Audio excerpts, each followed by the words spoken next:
Captain Sarah Chun stepped off the transport truck at Forward Operating Base Talon, her flight bag slung across one shoulder and classified mission briefing sealed in her jacket pocket. The Afghan sun beat down mercilessly on the dusty airfield where 3 Black Hawks sat in various stages of maintenance, their rotors drooping in the still air. She approached the flight operations tent, her boots crunching on gravel as mechanics worked beneath the aircraft. Chief Warrant Officer Jake Morrison emerged from the cockpit of the nearest helicopter, wiping grease from his hands with a stained rag. His weathered face showed 15 years of military aviation, from Iraq to Afghanistan, and his eyes immediately dismissed Chun as another desk officer who had wandered into the wrong section of the base. Morrison's confidence swelled as he observed her slight frame and clean uniform, clearly someone who spent more time in air-conditioned offices than combat zones. Chun approached with measured steps, extending her initial orders folder toward Morrison while scanning the aircraft specifications. Her voice carried the crisp authority of someone accustomed to being obeyed without question. She announced her priority transport mission with coordinates that would take them deep into contested territory, but Morrison barely glanced at the paperwork before shaking his head.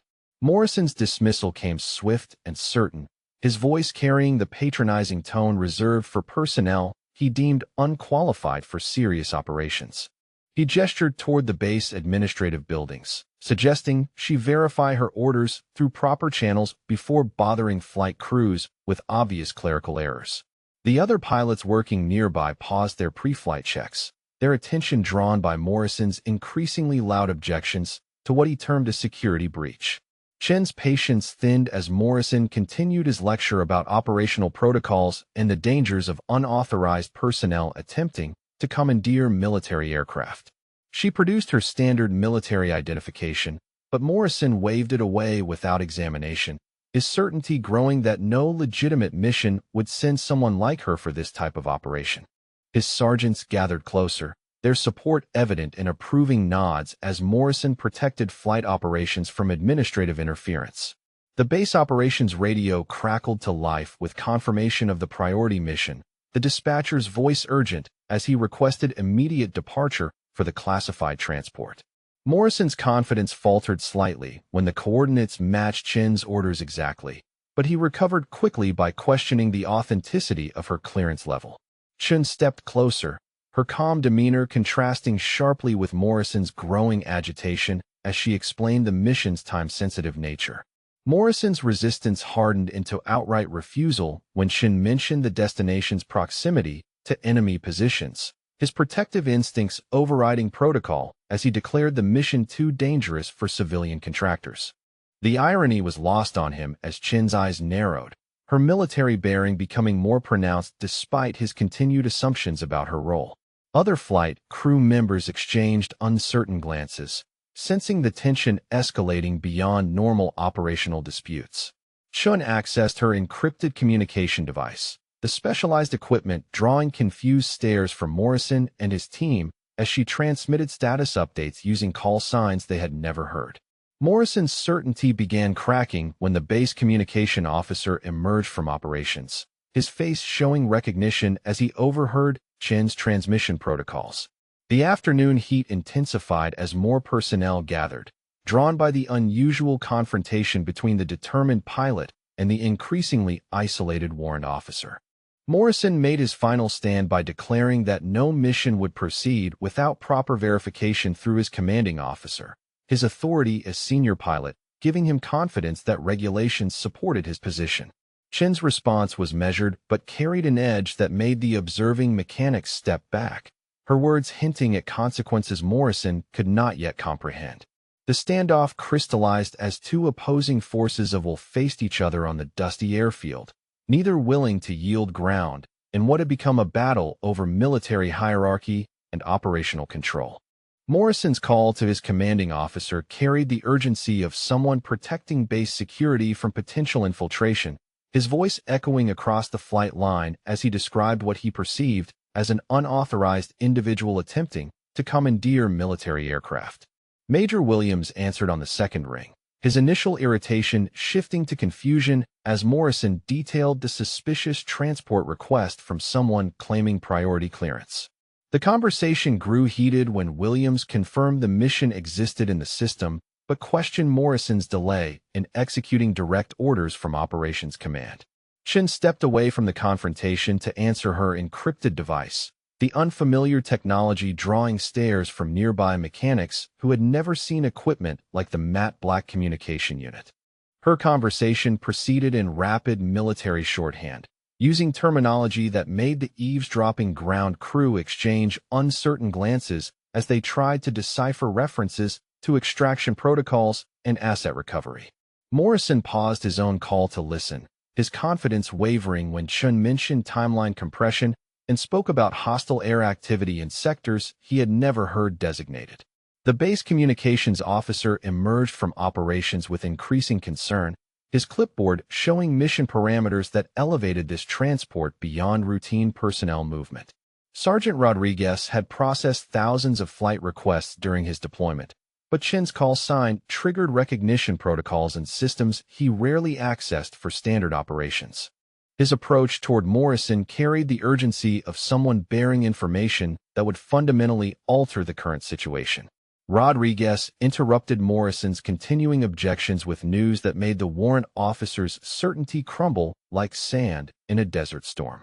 The mission authorization came directly from Pentagon routing systems, bypassing normal chain of command approval processes in ways that indicated extraordinary operational priority. Morrison's supervisor would arrive within minutes. His earlier irritation now transformed into concern about operational delays affecting mission-critical timelines that extended far beyond base-level decision-making. Chen's reference to Omega-level protocols sent Rodriguez reaching for classification manuals he rarely consulted, the terminology existing in security frameworks that governed operations above his clearance threshold. Morrison's blank expression revealed his unfamiliarity with protocols that Rodriguez was beginning to recognize from classified briefings restricted to senior personnel. The gap between Morrison's operational knowledge and the mission's actual parameters widened as more details emerged from official channels. The gathering crowd of ground crew began noticing details they had initially overlooked. Chen's flight gear revealing modifications and specialized equipment that contradicted Morrison's assessment of her capabilities.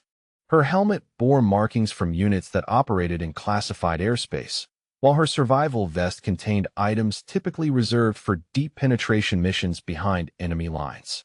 The mechanics' expertise in aviation equipment made them increasingly uncomfortable with Morrison's continued resistance to someone clearly qualified for high-risk operations. Major Williams arrived on the flight line with the determined stride of an officer facing operational delays that threatened mission success, his presence immediately shifting the dynamic as Morrison found himself caught between competing authorities. Williams had received calls from higher command expressing concern about timeline slippage, making Morrison's continued objections a potential career-ending obstacle to critical operations. The Major's assessment of the situation began with questions that placed Morrison in an increasingly defensive position. Chen's patience reached its limit as she explained the cascading effects of operational delays on asset recovery missions operating under hostile surveillance. Her tactical knowledge became evident as she described enemy response patterns and window opportunities that demonstrated expertise Morrison lacked despite his years of routine flight operations. The conversation revealed layers of military planning that existed far beyond the base's normal operational scope. Morrison's final attempt to maintain control involved demanding verification of Chen's clearance through standard security channels, unaware that her authorization existed in systems his access level could not reach.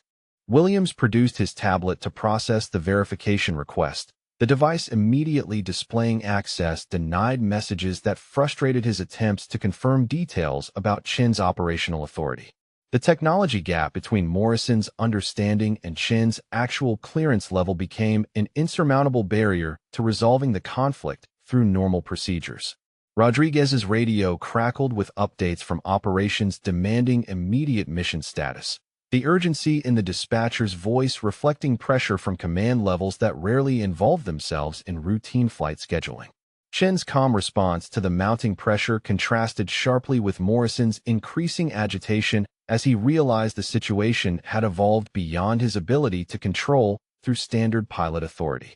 The afternoon sun beat down on an airfield where routine operations had suddenly intersected with classified missions operating under protocols that challenged every assumption about normal military hierarchy. Chen reached into her jacket with deliberate precision, extracting an identification card that immediately distinguished itself from standard military credentials through its unusual weight and embedded security features. The holographic elements shifted as she held it toward Morrison, revealing authentication patterns that none of the assembled personnel had encountered during their military careers. Morrison's confidence dissolved as he examined markings that seemed to shimmer with technological sophistication beyond normal identification protocols. Major Williams extended his hand to examine the credential, his expression transforming from skepticism to bewilderment as he recognized security features reserved for personnel operating at classification levels that rarely intersected with forward operating bases. The card bore multiple authentication layers, including biometric readers and encrypted data strips that indicated access to compartmentalized programs existing outside normal military hierarchy. Williams had seen similar credentials only during joint operations briefings, where certain personnel appeared without explanation of their organizational affiliation. Morrison attempted to process Chen's identification through his standard tablet scanner, the device immediately responding with access denied warnings that escalated through multiple security protocols before displaying classification levels beyond the system's capability to verify. The tablet's failure to authenticate the credential sent error messages to base security systems, triggering automated alerts that brought additional personnel rushing toward the flight line with questions about security breaches and unauthorized access attempts. Base Security Chief Master Sergeant Thompson arrived within minutes, his experience with classified operations allowing immediate recognition of the Omega Protocol designation displayed on Chen's credential.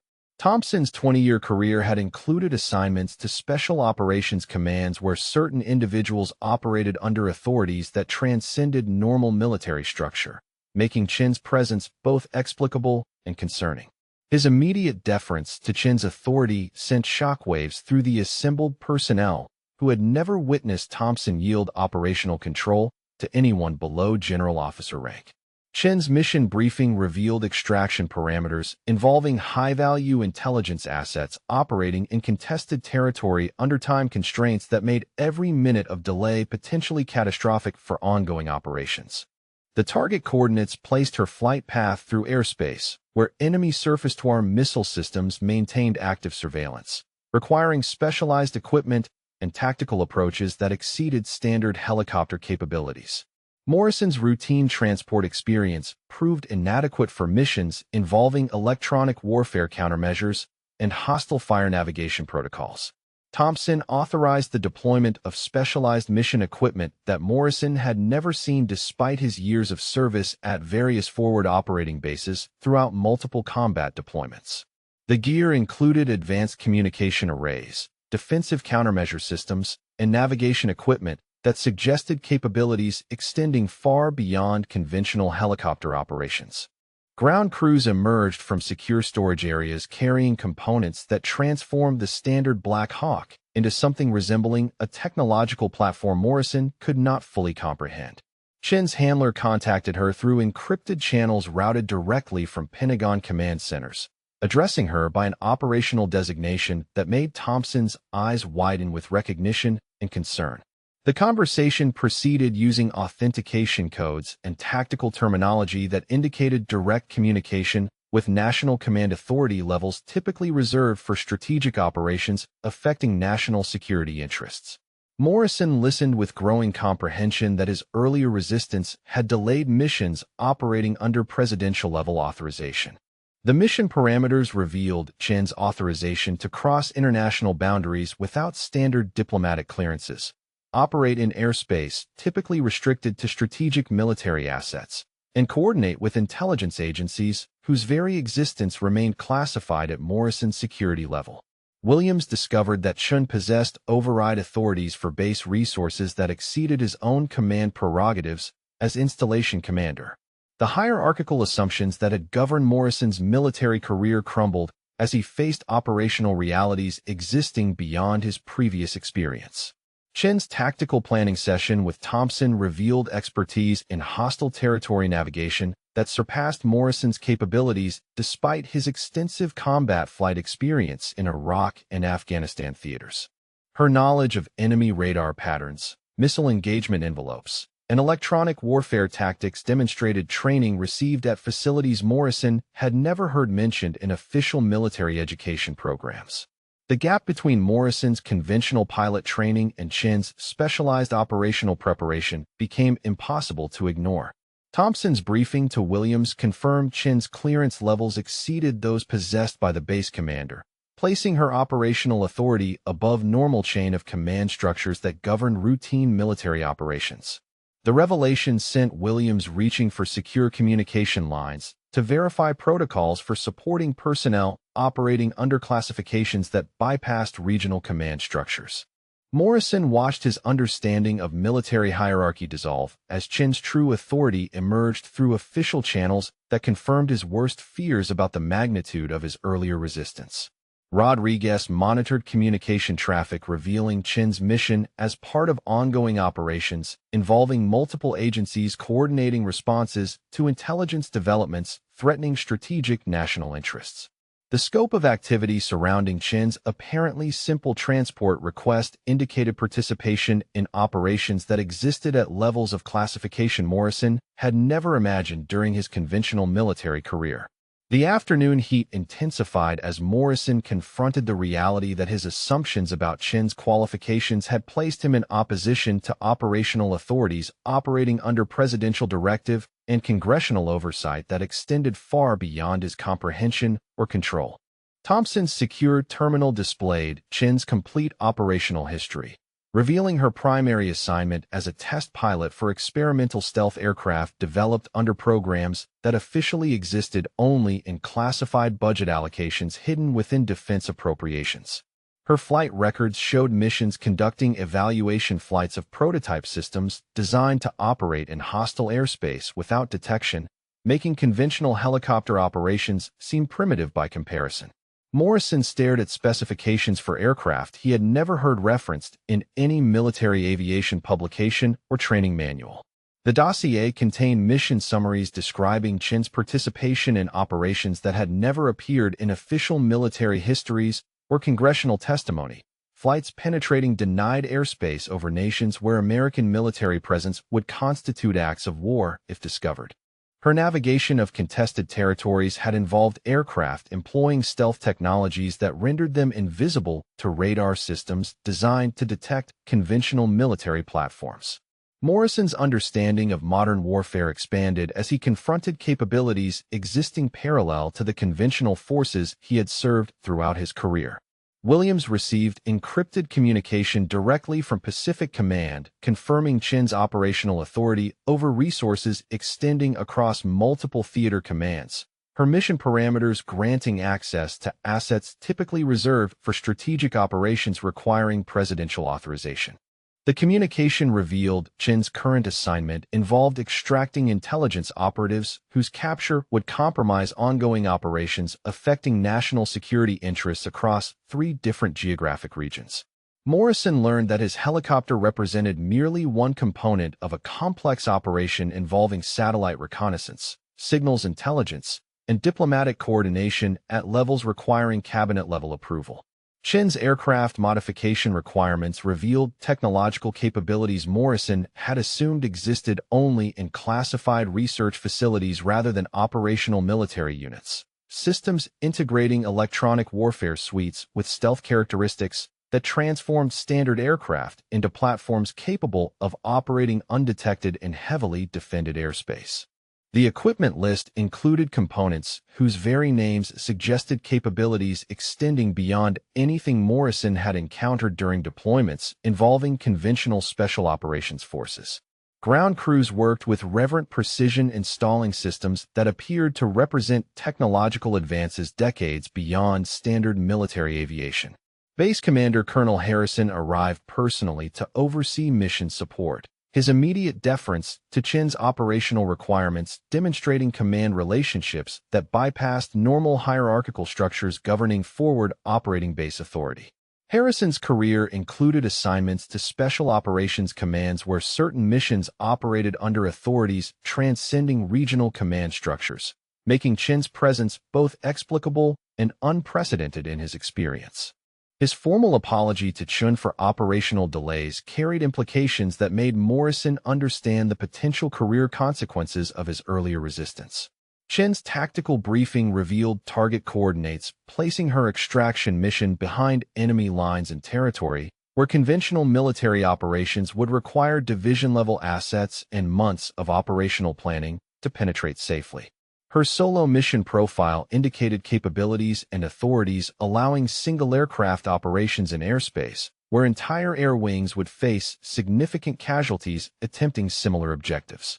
Morrison's conception of military operations expanded as he confronted planning assumptions that treated hostile territory as merely another navigation challenge rather than an insurmountable operational obstacle. Intelligence summaries revealed Chin's extraction target as an operative whose intelligence value justified risks that would normally require approval from National Command Authority, operations involving assets whose compromise would fundamentally alter strategic balance in regions affecting global security interests. The operative had accessed information concerning weapons programs that threatened stability across multiple alliance structures, making successful extraction critical to preventing conflicts that could escalate beyond conventional military capabilities. Morrison began understanding that Chin's routine transport request represented participation in operations affecting international relations at levels requiring coordination between defense departments and intelligence agencies operating under congressional oversight. Chin's mission authorization included diplomatic protocols allowing violation of international airspace without standard clearance procedures. Her aircraft granted diplomatic immunity protections typically reserved for heads of state during international travel. The documentation revealed coordination with foreign intelligence services operating under agreements that existed outside normal treaty frameworks governing military cooperation between allied nations. Morrison confronted operational realities where individual missions operated under authorities that transcended normal sovereignty restrictions affecting conventional military operations. Mission parameters granted Chun override authority for base resources that exceeded Colonel Harrison's command prerogatives, her operational requirements taking precedence over all other activities conducted at forward operating base Talon during the mission timeframe.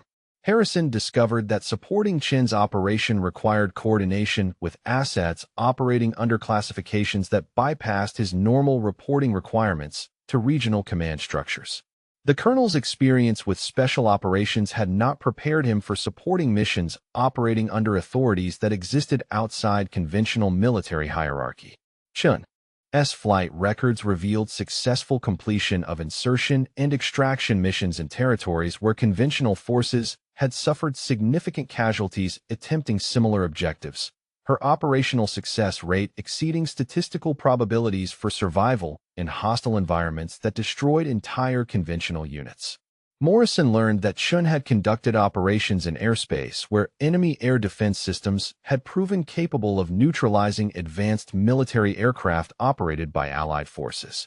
The gap between Morrison's conventional military experience and Chin's operational environment became impossible to reconcile with his previous understanding of military aviation capabilities. Thompson's security briefing confirmed Chin's participation in operations that had influenced international events without public acknowledgement of American involvement, missions whose success had prevented conflicts that would have required massive conventional military responses affecting global stability. Her operational history included prevention of nuclear proliferation incidents that would have fundamentally altered strategic balance between major powers, making individual missions critical to maintaining peace through capabilities that operated beyond public awareness or congressional oversight. Morrison faced the reality that his resistance had delayed operations whose failure could trigger consequences extending far beyond military considerations into geopolitical implications affecting global security architecture. Chun took control of the modified Black Hawk with movements that demonstrated familiarity with systems Morrison had never encountered despite 15 years of military aviation experience, her hands dancing across controls that had been transformed by the specialized equipment installation.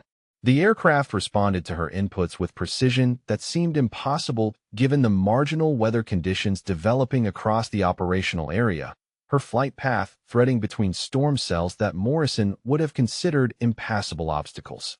Her confidence with the enhanced navigation systems revealed training on platforms that operated according to principles extending beyond conventional helicopter flight characteristics. The mission route carried them through airspace where multiple enemy radar installations maintained overlapping coverage designed to detect and engage any aircraft attempting penetration of the defended territory. But Chin's tactical approach employed electronic warfare techniques that rendered their passage invisible to hostile surveillance systems. Morrison watched instrument displays showing enemy tracking radars sweeping past their position without acquiring lock, the stealth modifications proving effective against threats that would have destroyed conventional helicopters within minutes of entering the engagement envelope. Her knowledge of enemy defensive patterns allowed navigation through gaps in coverage that required precise timing and route planning beyond Morrison's operational experience. Chun executed a landing approach in hostile territory under conditions that challenged every principle Morrison had learned about helicopter operations in contested airspace. Her descent profile, minimizing exposure time while accounting for terrain features that provided concealment from enemy observation posts positioned throughout the valley. The landing zone existed within small arms range of hostile forces conducting routine patrols, requiring timing coordination that placed the extraction window within minutes of enemy movement patterns that Chun had apparently memorized through intelligence preparation extending far beyond normal mission planning. Morrison observed tactical decision-making that integrated real-time intelligence with aircraft capabilities in ways that seemed impossible given the information available through standard military channels. Enemy surveillance detected their presence despite the stealth modifications, forcing Chun to coordinate tactical communications with the extraction team using protocols that bypassed normal command and control structures to maintain operational security during the compromised insertion. Her communication procedures employed frequency hopping and encryption methods that prevented enemy forces from triangulating their position or intercepting tactical information that would compromise the extraction sequence. Morrison listened to conversations conducted in terminology that indicated direct coordination with intelligence operatives whose existence remained classified at levels beyond his security clearance. The extraction sequence required Chun to maintain position under direct enemy observation while the intelligence operative moved through hostile territory toward the landing zone, her aircraft serving as both transportation and fire support platform for operations occurring simultaneously across multiple locations. Morrison watched her coordinate responses to enemy contact using weapons systems that had been integrated with the helicopter's stealth modifications, providing covering fire that suppressed hostile forces without compromising their concealment from radar surveillance. Her tactical expertise combined aviation skills with ground combat knowledge that exceeded the capabilities Morrison had observed during joint operations with Special Forces units. Enemy aircraft appeared on radar displays moving to intercept their position, forcing Chun to execute evasive maneuvers that pushed the modified helicopter beyond performance parameters Morrison had considered possible for any rotary wing aircraft.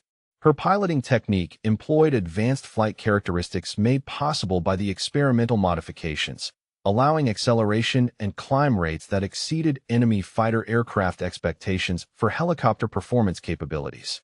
Morrison experienced forces that challenged his physical conditioning, while Chun maintained precise control over aircraft systems that seemed to defy conventional aerodynamic limitations. Chun's emergency response to enemy missile launch involved countermeasures that Morrison had assumed existed only on fixed-wing military aircraft, her deployment of defensive systems creating electronic interference that caused incoming missiles to lose target acquisition and detonate harmlessly away from their flight path. The engagement revealed capabilities that transformed their helicopter from vulnerable transport into survivable combat platform capable of operating against threats that routinely destroyed conventional military aircraft. Morrison's understanding of helicopter survivability expanded as he witnessed defensive capabilities that made their aircraft competitive with advanced fighter systems in hostile airspace. The successful extraction occurred under enemy fire that would have prevented conventional helicopter operations. Chen's coordination of defensive systems, with evasive maneuvering allowing mission completion despite hostile forces employing weapons designed specifically to counter American military aircraft. Her tactical knowledge enabled navigation of enemy air defense networks that had proven effective against previous American operations in the region, demonstrating preparation and capabilities that exceeded anything Morrison had encountered during deployments involving conventional special operations. The intelligence operative reached safety carrying information whose compromise would have triggered international incidents affecting strategic relationships between major powers. Chen's post-extraction flight path employed stealth characteristics that allowed their return journey through airspace where enemy forces had positioned additional interceptor aircraft specifically to prevent their escape. Her navigation of hostile air defenses requiring coordination with satellite reconnaissance and signals intelligence assets operating under classifications beyond Morrison's previous experience. The return flight demonstrated integration of multiple intelligence collection platforms with operational aircraft in ways that created situational awareness exceeding anything Morrison had imagined possible during conventional military operations. Her piloting skills proved equal to challenges that would have required multiple conventional aircraft with fighter escort to accomplish through standard military procedures. Morrison's recognition of Chen's exceptional capabilities came through witnessing performance that exceeded every benchmark he had established for military aviation excellence during his career spanning multiple combat deployments and advanced training programs. Her demonstration of aircraft handling, tactical decision-making, and mission execution revealed expertise that placed her among the most qualified pilots he had ever observed regardless of gender, service branch, or operational specialization. The mission's successful completion under conditions that challenged every assumption Morrison held about helicopter operations forced acknowledgement that his earlier resistance had been based on prejudices rather than professional assessment of qualifications and capabilities that far exceeded his own operational experience. The post-mission debriefing revealed that Chen's successful extraction had prevented the compromise of intelligence networks spanning 3 continents. Operations whose failure would have resulted in the loss of assets cultivated over decades of careful infiltration into hostile organizations. Colonel Harrison received classified briefings indicating that the extracted operative possessed information about weapons programs that threatened to destabilize strategic balance between major powers, making mission success critical to preventing conflicts that could escalate beyond conventional military capabilities. Morrison learned that his earlier resistance had nearly compromised operations affecting international security at levels requiring coordination between defense departments, intelligence agencies, and diplomatic services operating under presidential oversight. Intelligence analysts confirmed that enemy forces had mobilized significant resources attempting to prevent the extraction, their failure to intercept Chen's aircraft representing a major operational defeat for hostile intelligence services that had invested months preparing countermeasures specifically designed to neutralize American special operations capabilities. The successful penetration of defended airspace using stealth technologies demonstrated American capabilities that enemy forces had assumed remained theoretical rather than operational, forcing hostile nations to reconsider defensive strategies that had proven ineffective against Chen's aircraft and tactical approach. Morrison understood that witnessing Chen's mission had provided insight into capabilities that existed at classification levels beyond his previous comprehension. Morrison approached Chen during equipment shutdown procedures, his formal apology carrying the weight of someone whose professional assumptions had been fundamentally altered through exposure to operational realities exceeding his previous experience. His request for transfer to specialized units capable of supporting similar operations reflected genuine recognition that his conventional helicopter training had prepared him inadequately for the technological and tactical challenges that Chen navigated routinely. Chin's response demonstrated the professional grace expected from personnel operating at elite levels. Her acceptance of his apology accompanied by recommendations for advanced training programs that could expand his operational capabilities. Colonel Harrison implemented immediate policy changes requiring additional verification procedures before any personnel could refuse mission support based on gender assumptions or perceived qualification deficiencies. The new protocols designed to prevent future incidents where operational bias could compromise mission success. Harrison's experience supporting special operations had taught him that elite personnel often appeared in unexpected forms, making prejudicial assessment of capabilities potentially catastrophic for operations requiring precise coordination between conventional and specialized forces. The policy revisions received approval from regional command structures seeking to prevent similar incidents across other forward operating bases. Base Security Chief Thompson received commendations for recognizing Chin's authority despite the confusion created by Morrison's resistance. His professional handling of classification verification procedures allowing mission execution within acceptable timeline parameters despite initial delays. Thompson's experience with compartmentalized programs had prepared him to support personnel operating under authorities that transcended normal military hierarchy, making his immediate deference to Chin's credentials an example of proper protocol implementation. His actions during the incident became training examples for security personnel throughout the theater of operations. Chin's mission report triggered recognition awards for ground crew members who had demonstrated professional competence by preparing specialized equipment despite uncertainty about mission parameters, their technical expertise proving critical to integrating experimental systems with conventional aircraft platforms under time constraints that challenged standard maintenance procedures. Rodriguez received particular recognition for recognizing authentication protocols that indicated operational authority beyond normal base-level decision-making. His communication experience proving valuable for supporting missions operating under classification levels that required specialized handling procedures. Morrison discovered that Chin served as primary instructor for experimental aircraft programs, training the military's most elite helicopter pilots in advanced stealth technologies and tactical applications. Her teaching responsibilities extending beyond operational missions to development of capabilities that would define future military aviation for the next generation of pilots. Her position as chief test pilot for programs developing revolutionary aircraft technologies placed her among the most technically qualified aviators in American military service regardless of aircraft type or operational specialization. Morrison's recognition of her expertise expanded beyond individual capability assessment to understanding her role in advancing technological capabilities that affected entire military aviation development. Chin revealed that the completed mission represented routine operational activity compared to her typical assignments involving deeper penetration into hostile territory using aircraft whose very existence remained classified at levels requiring special access authorizations beyond normal military clearance structures. Her casual discussion of mission parameters that had challenged every assumption Morrison held about possible helicopter operations demonstrated the gap between conventional military aviation and specialized capabilities developed for strategic operations requiring presidential authorization. Morrison confronted the reality that his conventional military experience had provided limited perspective on capabilities existing parallel to normal force structures.